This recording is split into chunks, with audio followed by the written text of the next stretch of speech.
Om Asatoma Satkamaya Tamasoma Jyotirgamaya Mrityorma Amritam Gamaya Aviravirmayeti Rudrayatte Dakshinam Mukham Tena Mam Pahi Nityam.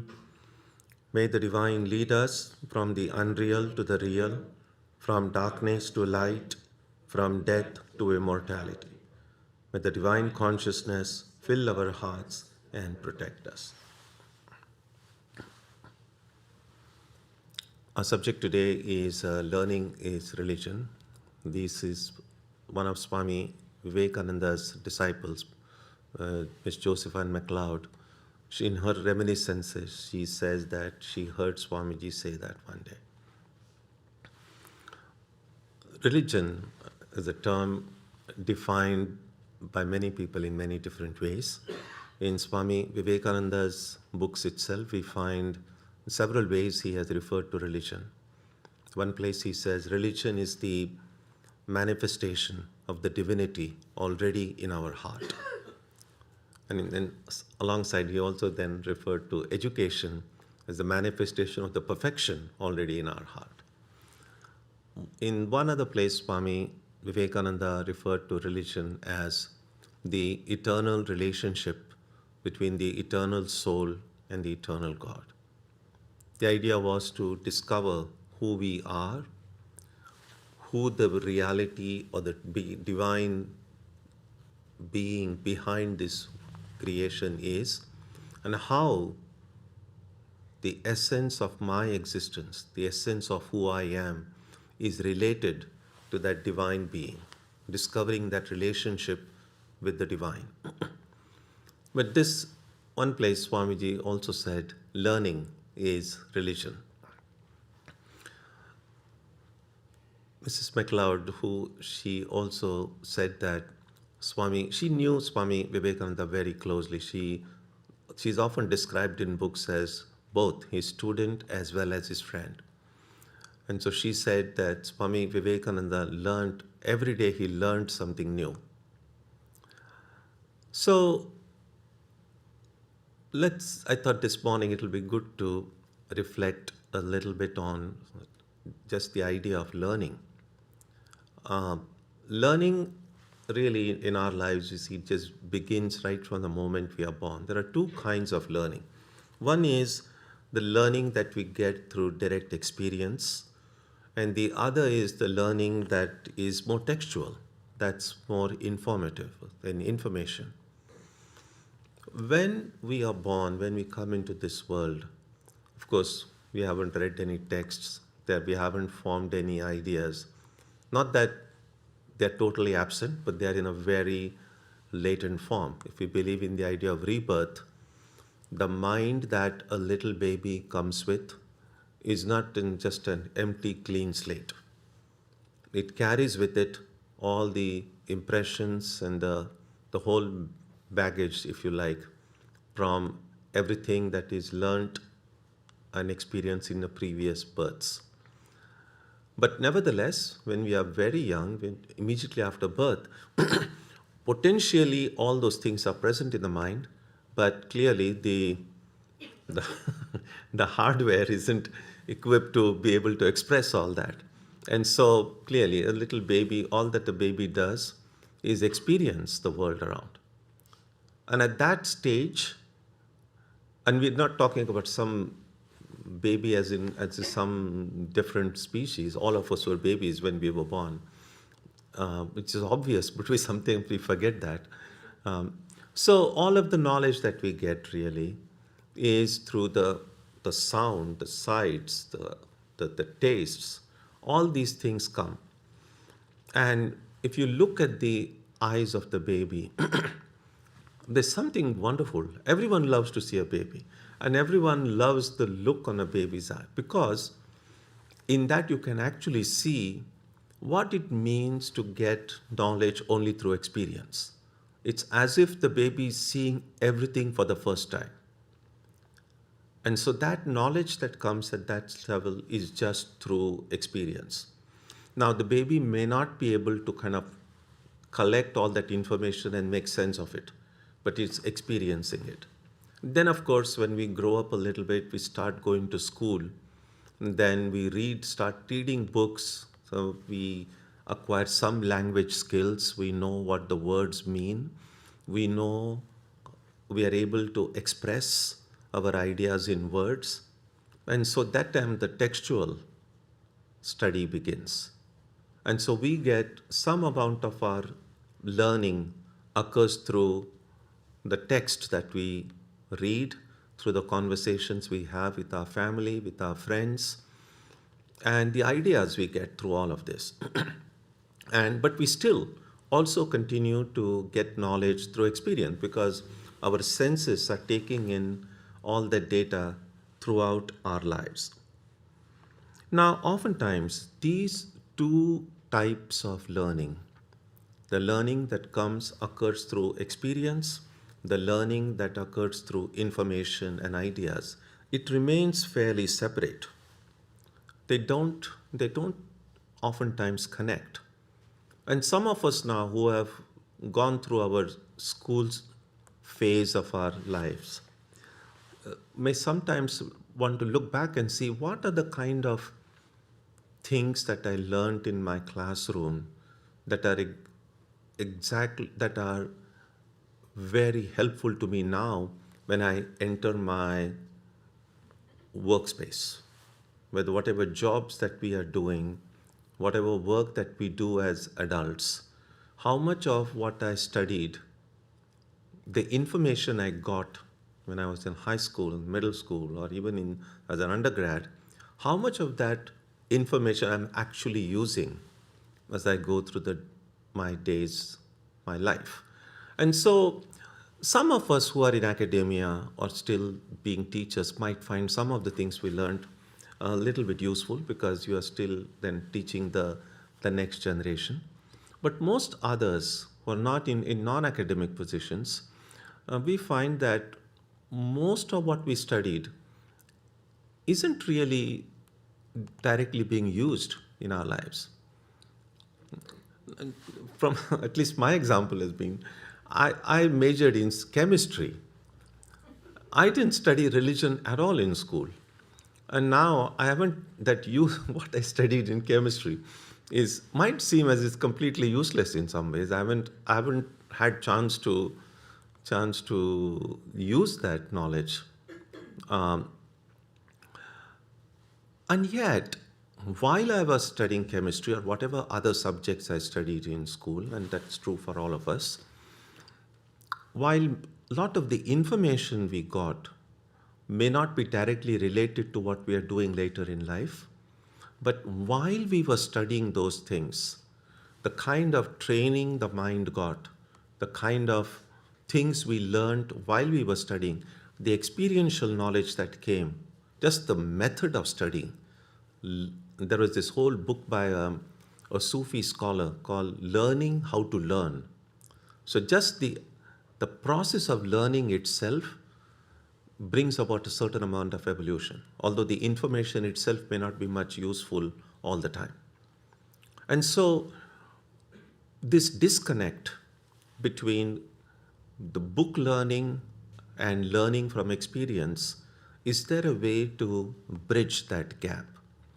And that can sometimes happen in spiritual life as well, because there are so many books. If you enjoy reading, there are so many books that are available we can read.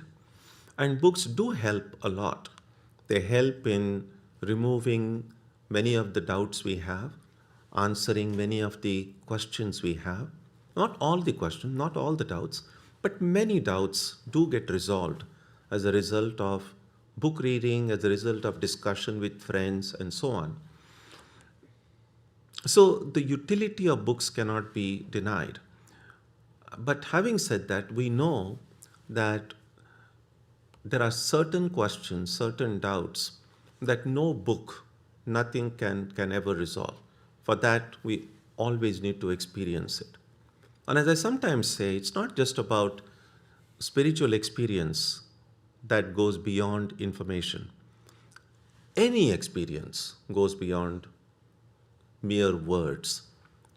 And the most common example is clearly if see five friends, if you all go to a Starbucks and order, say, coffee, and they give you 5 cups of coffee, and then you are sitting together around the table and chatting. Now, all of you are drinking the same coffee. And yet, if you ask everyone, describe your experience. Now, it's not, it's almost certain that although they are experiencing the same coffee, when they try to express their experience, they're going to do it in different ways. And no matter how good they are in their language skills, how good they are in describing their experience, the expression will never, ever match the actual experience. You could say, oh, this is great, this is wonderful, this is awesome. Okay, it just tells you it is nice, but you don't know exactly what that person tasted. And so the knowledge acquired through experience is always much deeper. It just reaches a deepest core of our being than merely the knowledge that comes from books or even lectures and so on. So the purpose of study that we have in spiritual life is to help remove our doubts, but never should we think that just because certain concepts are clear to us, just because we read something and we kind of get it, that doesn't necessarily mean that we have become very spiritual. What it does mean is it has helped clarify my doubts. I'm able to kind of intellectually understand how things are. But yet, in experience, I might be a zero. There might be nothing. And then there could be some other people who may not have read any books, who may not have had the kind of opportunity some of us have had, but maybe because of the kind of mind they brought over from their past experiences in earlier lives, so if you don't have any way to determine it from this life, then maybe they have some experiences without having read through books. And so it's often a tricky question to ask how important intellectual understanding is in pursuing our spiritual life, how important reading books is in pursuing our spiritual life. And there is no way to give a definitive answer either way, that it is important or it's not important. You can't say that. What we do know, as I said, that it cannot be denied that study does remove some of our doubts and questions. But we also know the limitations of that. But it also we know there are many, Ramakrishna himself, who hardly went to school for a few days, I think. And that's why we know that it's possible to get that highest knowledge, that wisdom, when even without this knowledge that comes from books. That is why in Vedanta they sometimes separate out knowledge or kind of classify knowledge into two parts. They call, in Sanskrit, they call it paroksha knowledge, paroksha jnana, and aparoksha jnana. Aksha is the senses.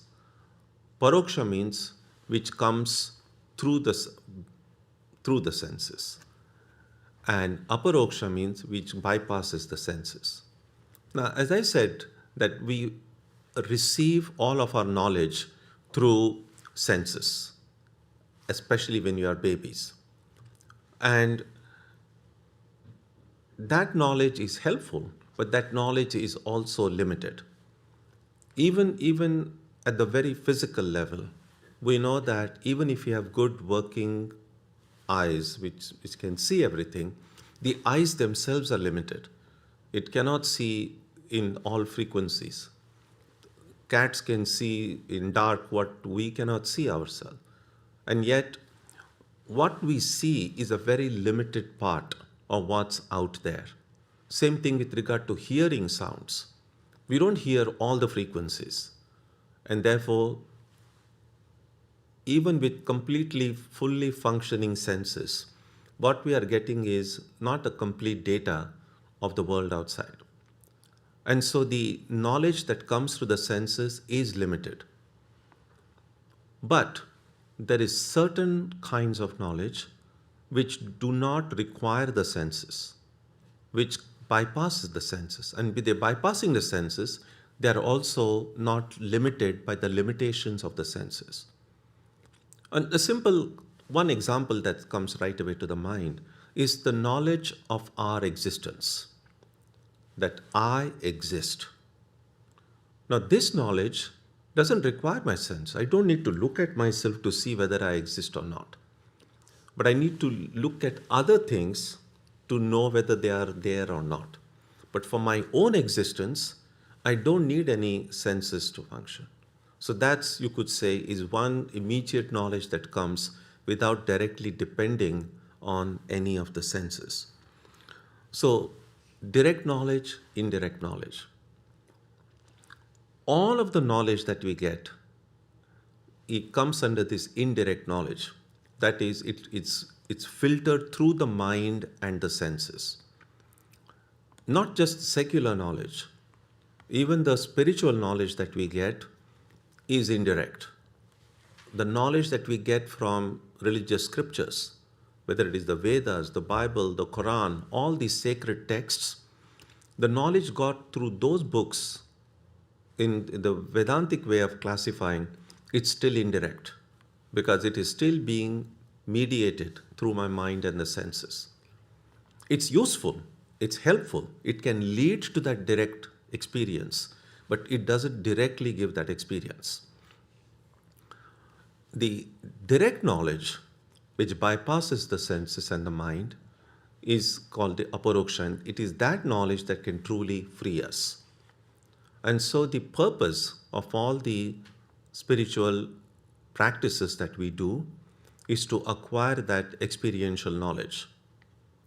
It's not enough to say, I have read so many books or I have memorized this text by heart, which is good. But that nowadays AI probably can do that much better than us. But there is no way AI is going to be enlightened, although some people think it is already. So modern education in some ways has this great weakness. It keeps these two things apart, knowledge through experience and knowledge through books. So there is so much focus on information. Sometimes when I see young children of this generation, I'm amazed and I'm impressed. They know a lot more. They know so much more about the world than I knew when I was that age. And so that's quite impressive. But we also have to pause a little bit and say that whatever information that we have, there should be a conscious effort for the mind that we have to be able to process all that information. If more information comes in and I'm not able to process it, then that's going to be a problem. Swami Vivekananda once said, if I had to do my education over again and I had any voice in the matter, I would not study facts at all. I would develop the power of concentration and detachment, and then with a perfect instrument, I could collect facts at will. Side by side, in the child should be developed the power of concentration and detachment. My development has been one-sided all along. I developed concentration without the power of detaching my mind at will, and the most intense suffering of my life has been due to this. Now I have the power of detachment, but I had to learn it in later life. So it's good to pause a little bit here and think about concentration and detachment. It's possible to look upon concentration as a form of attachment because whatever I'm concentrating on, I'm really, ideally, attaching my mind and senses fully on that thing. If I'm reading a book and concentrating there, then my mind should not be thinking about other things at the same time. Otherwise, then that's not concentration. Also, my senses, if I'm reading a book, that's all that my eyes should see, not get distracted easily by looking here and there and so on. In Mahabharata, that great epic, one of the ways concentration gets described and is shown in a specific example is at the time of the marriage of this princess Draupadi. And in those days, they often had some kind of a tests that prospective bridegrooms had to go through before they choose which prince that princess would marry. And one of the tests at the time of Draupadi's marriage in that epic is there is this wooden fish on top near the ceiling. It's going around, it's kind of rotating, going around this way. And there is a big container of water. And then this person was expected to be a great archer. He's supposed to look at the reflection of that fish, that wooden fish which is going around, look at the reflection and release the arrow so that it should go and pierce the eye of that fish. And clearly, this would require a tremendous amount of concentration, besides just calculating the speed and all of that. And so someone later on asked Arjuna, the one who eventually marries Draupadi, that when you were getting ready to pass this test, what were you seeing exactly? And then he says, in that moment I was concentrating, I was seeing nothing. I was just seeing the eye of the fish. Other than that eye, everything just went out of focus, if you like. So that's attaching your sense of sight on one specific thing, attaching your mind to one specific thing. And therefore, it is possible to look upon concentration as a form of attachment, which is good. All of our knowledge comes in life through concentration. And so, sometimes in Vedanta, they speak so much about non-attachment that one might think as if attachment is some deadly sin or something, or it's a problem. It is not. The reason non-attachment gets stressed is because that is something that's something most of us lack. Attaching our mind and senses to what we love is quite easy, really. If you love ice cream and your favorite ice cream is in your hand, very few people say, I'm getting distracted. It's very naturally you get concentrated there because you love it. And so the problem is, at that moment, if someone says, pay attention to this, you said, no, I cannot detach myself from that ice cream if I love it and then do something else. So attachment to things that we like and love happens naturally. It's detachment that we need practice in. And that's why Swami Vivekananda said that my development has been one-sided all along. I developed concentration without the power of detaching. Now, one other advantage that we have, the reason why we need detachment is that all of us have a bunch of things to do. It's not as if the moment we wake up in the morning, we just have to do one thing. And even if we had, we wouldn't be able to do it, spend a whole day doing one thing. So in a way, it's good that we have a lot of things to do. The problem is, some of those things we love doing. Many of those things we hate doing. So the things that we love, the mind gets concentrated fairly easily. But when it's time to do something which is a bit tedious maybe you don't enjoy it so much, then your mind still wants to dwell on what you love doing. It still gets attracted to where it gets attached easily. Now, unless I attach my mind and senses to every activity, I'm not going to be able to do them well. And so, while we need the power of detachment, we need the power of attachment as well. Both of these are needed, which in other words, means I should have control over my mind. My mind is an instrument, it's a great instrument, but that instrument needs to be tamed, that instrument needs to be trained. If it is not trained, the mind can be a nuisance. Sometimes people have very healthy bodies, but if the mind is sick, if the mind is filled with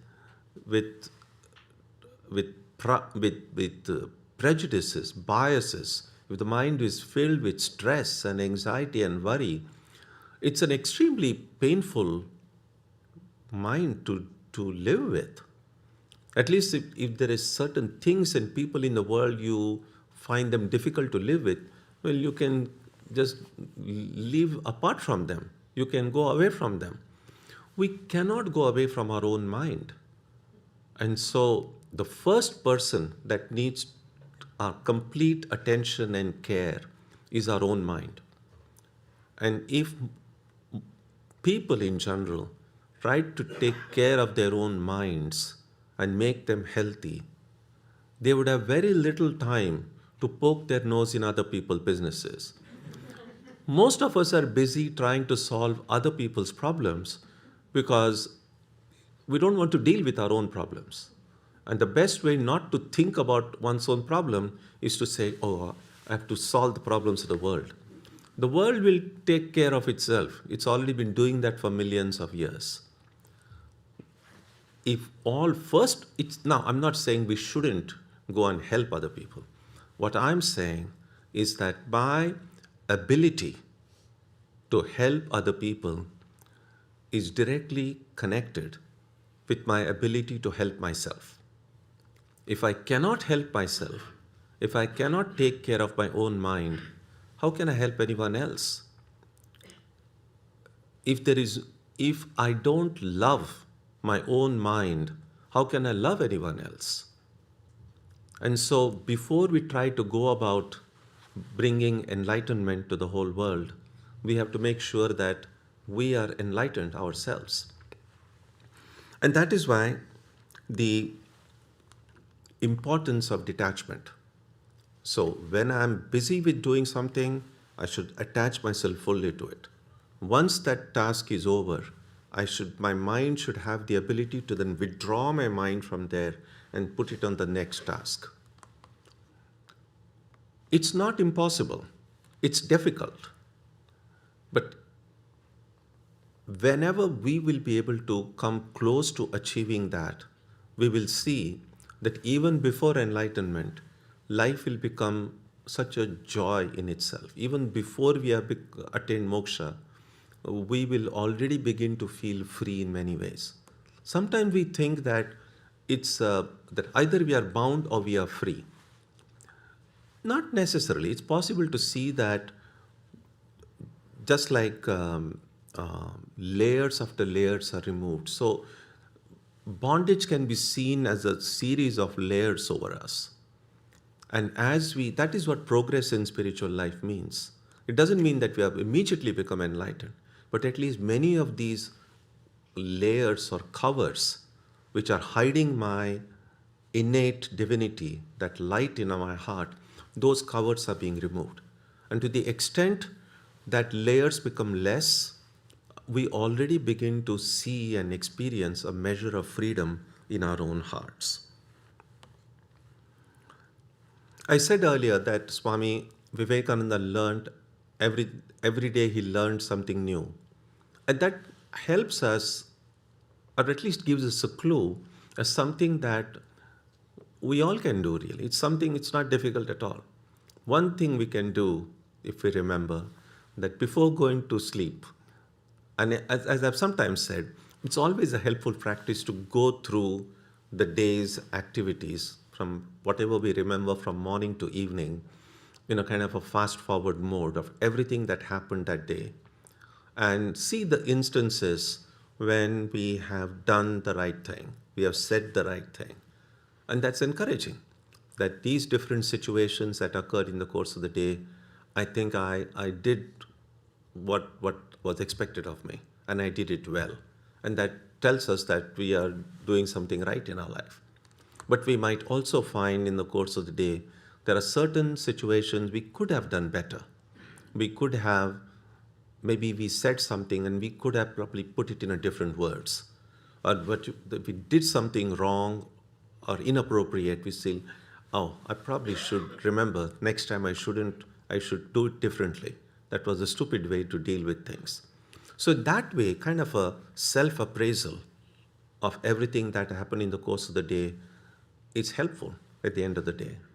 And then make a firm resolve that, yes, I made a few mistakes today.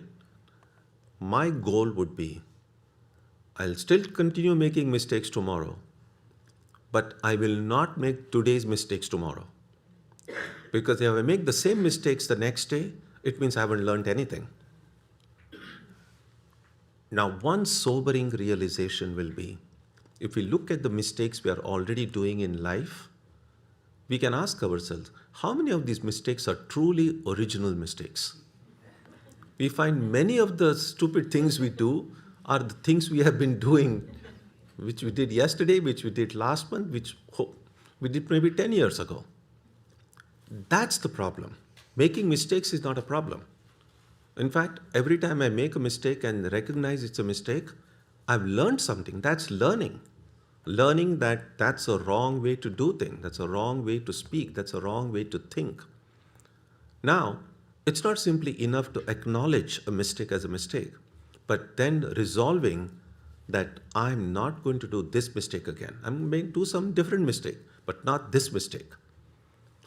If we make a resolve like that and become vigilant about that, that's the way we will see day after day after day some change is occurring. Then it will be easier to see that what I am as a person today is a much better version, a much better edition of the kind of person I was 2 years ago or 5 years ago or 10 years ago. That's essentially what spiritual life is. It's seeing that I'm becoming better. I'm becoming stronger. Because otherwise, if we just equate spirituality or even our interest in these deeper questions of life merely with reading books or merely with attending some festivals, and we might find after years have passed that nothing much has changed. I still have the same pettiness within me, the same limitations, the same anger issues, and so on.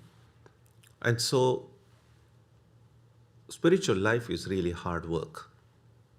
If we think that life in the world is challenging, then spiritual life has 1,000 times greater challenges. And so it's not something for the weak or the cowards or people who are afraid. It's not for those people who want to escape from all challenges. And so recognizing that, we will see if we are vigilant about these matters, then we will actually begin to experience some improvement in our own lives. And when we see that improvement, it brings great joy. That realizing that today I'm a better person than what I was 6 months ago or a year ago, the joy that we get is much greater than getting even your favorite ice cream or your favorite dish to eat. That's a pretty superficial joy. But just to recognizing that today I feel a little liberated, I feel freer, that's the kind of joy we seek in life. And that's education, that's learning. One other thing, very briefly, I would like to mention, and that is the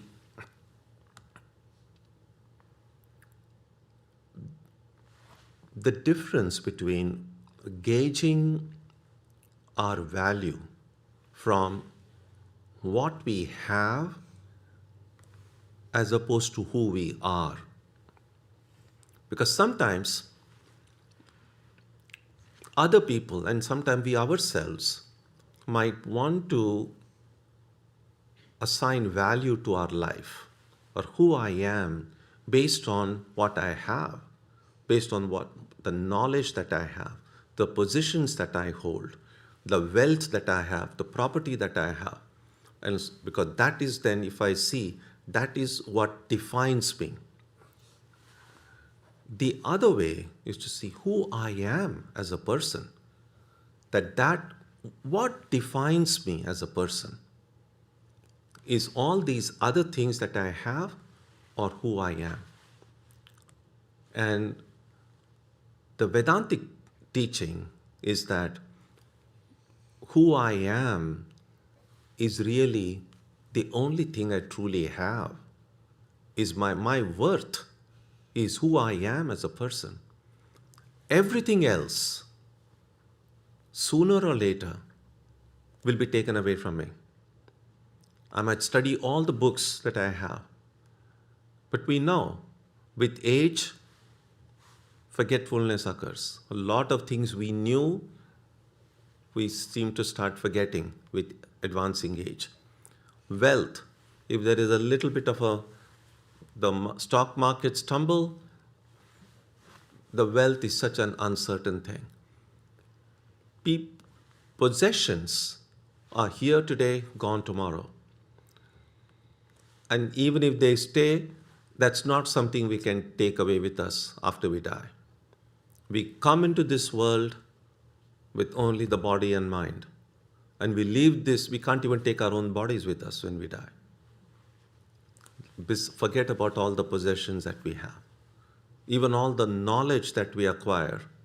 If you have studied all the books, and if you are reborn again, you have to read those books all over again. You can't say, oh, I read it in my last word. It doesn't work. But if I have lived according to the teachings of those books, not just reading that how important it is to be truthful and honest, but I've actually lived truthfully and honestly. That knowledge, that insight that comes as a result of actually living that way, that is not lost. Even if I'm born again in next life, that power of living, which is what defines who I am, that will never be lost. Everything else will go away. And therefore, true learning is really paying attention to who I am as a person, not simply the things that I have. So finally, what do we need to do to acquire this kind of deep learning? And the very first thing is a teaching that Ramakrishna gives again and again throughout his conversations, and that is leading an authentic life. By an authentic life is meant that the way my mind thinks, the way I express my thoughts, and the way I actually do my actions in life. So thinking, speaking, and doing, they should be in harmony. A lot of the stress and anxiety and conflicts, inner conflicts that people have, is not often with people outside. Sometimes they are, but even those external conflicts that we might have are really, they originate in the heart. They originate within. That if I think one way, then if I say something else, and in my actions it is yet something else, then that's a divided life. And that is what creates stress. That's what creates tension. That's what creates alienation. And then this inner stressful condition gets expressed outside to the difficulties people have in difficult relationships. People who do not know how to talk, how to behave with other people. All of these lack of harmony around with one's surroundings occurs because of lack of harmony within. And therefore, authenticity is important. Most of us are good people, we are not, most of us are not consciously hypocritical, but unconsciously, because we haven't thought about authenticity in this way, our life has become a kind of hypocrisy. And we would be horrified if we think about ourselves that way. But if my thinking, my speaking, and my actions are not going in harmony, then whether I like it or not, it's a problem. And that problem needs to be solved. I cannot simply sit into meditation and immediately have visions of the divine with such an inner conflict going within. And so the first thing is to harmonize my mind, my body, and my connection with the world. And that is what being an authentic life means. Secondly, being attentive. I said that it's helpful at the end of the day to ask oneself, have I learned anything today? It doesn't have to be anything profound. It could be some simple thing. I remember a few years ago, I was in California visiting one of our centers, and they had a big community kitchen, and I offered to go and help. And so one of the things that needed to be done was ginger pieces. And to cut the ginger, first you have to remove the skin. And I was looking for a knife to do it. And then someone said, you don't need a knife for that. Just a spoon, you can just peel off the skin. And I had never in my life, I had thought that's possible. I'd never known it. And I felt so happy. Oh, I've learned something new. So at that night when I was thinking, what did I learn? I said, I know how to peel a ginger now. So learning every night doesn't have to be, it could be a simple thing. But at the end of the day, if I think today whole day has passed and I have not learned anything new, then that day is truly wasted. That God gave me 24 hours and I just wasted it not being able to learn anything. And so this is a very helpful practice, that every night to ask myself, what have I learned today? And if I find something new that I have learned, then I've done something. I've not wasted that day. So being attentive and learning is very important. Not to take anyone for granted, not to take any place for granted, not to take any privilege for granted. That everything, come to think of it, life is so uncertain. Clearly, with the number of wars going on in the world right now, we are just sitting peacefully here, but even now at this very moment, there are places people are not able to sleep. There are these missiles and bombs and everything going on. Think about how difficult life must be then for them. Now, in this situation today, if we are not in that situation, then we have to see, what am I doing to use this opportunity that I have? There was this big plane crash in India 2 days ago. People who, as they sat in that flight, none of them knew that within a few minutes, that's going to be the end. But that's true for any of us. None of us knows what's ahead. And so every moment, every day is a blessing. We cannot take anything for granted. And if we remember that, then it will be difficult to just waste away our time, waste away our energy, waste away our the privileges that we have.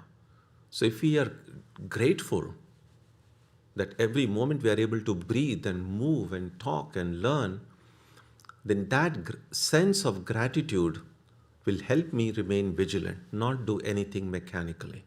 And that's the second thing. So first, leading an authentic life. Second, being attentive and being eager to learn. Being, in some sense, the Sanskrit word for a student is vidyarthi. In many Indian languages also, a student is called vidyarthi. Vidya is knowledge. Arthi means one who wants. So vidyarthi means one who wants knowledge.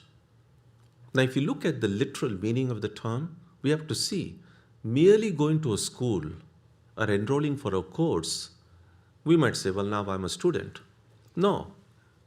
Am I a vidyarthi? Am I going to school? Am I going to college? Am I going to study these things because I want knowledge?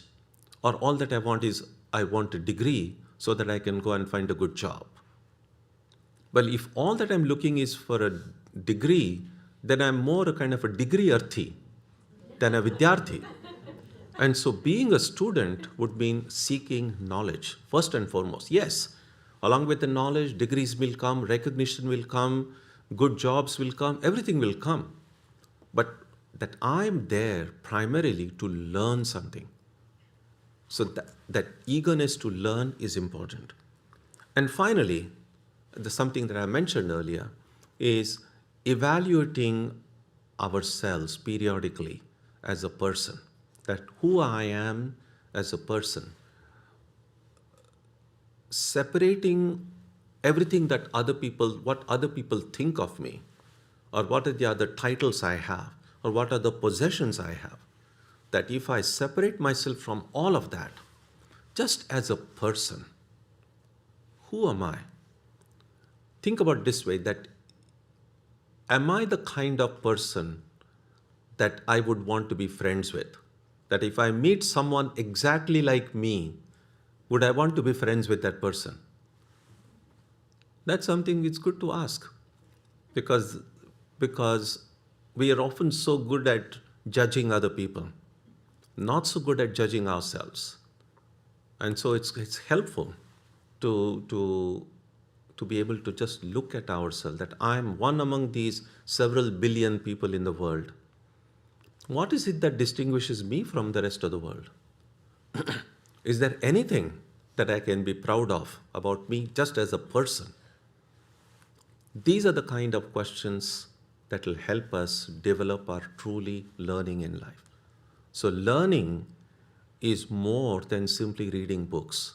It's more than simply going to school or college. Learning touches the deepest core of our being. And understood in this sense, learning truly is religion. Learning truly is spirituality. Om Jananim Saradam Devim Ramakrishnam Jagadgurum Padapadme Tayo Shritva Pranamami Muhur Muhum.